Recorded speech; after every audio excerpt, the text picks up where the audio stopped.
Pricing is so critical to your business.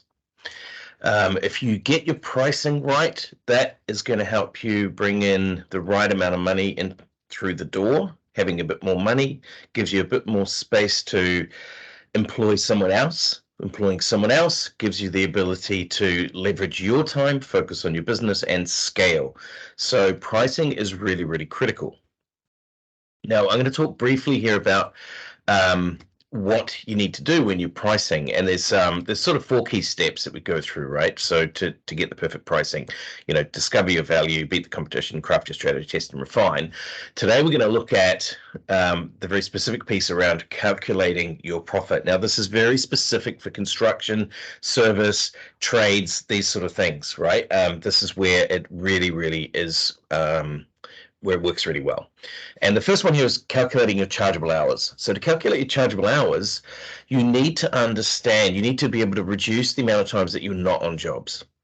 And so what you're looking for there is you've got to look at who's doing what. So you've got to do a little bit of an activity-based piece here and say, okay, if I am going to job sites to quote jobs, and I don't charge for that quote, that's not a chargeable hour. So the biggest mistake I see is people having the chargeable hours too high. And what that means is later on, when you take all your costs and things and you divide them by your chargeable hours, you're going to come to a much lower rate. And you're going to put your profit on top of that. And then ultimately, you're not going to have enough profit to really cover everything. So the next one is to calculate your fixed costs. And this is really critical because you've got expensive equipment that you need to replace.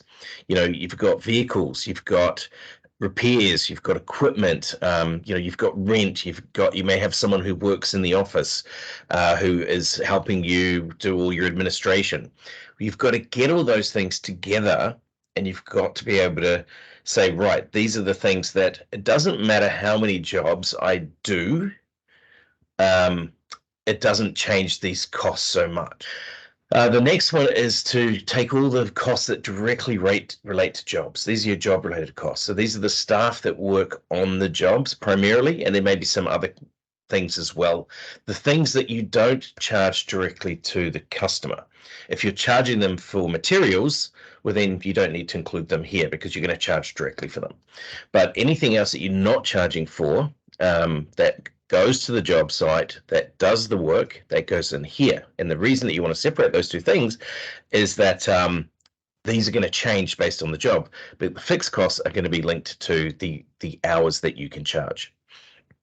And then the final piece is to take a look at what you get to at the end of this. So now that you've got those components, and basically what you're doing is you're saying, all right, I'm going to divide all of my fixed costs by my chargeable hours, and I'm going to come up with a cost for those fixed costs. I'm also going to then divide all the things that I expect to pay for my variable costs in a year by the chargeable hours.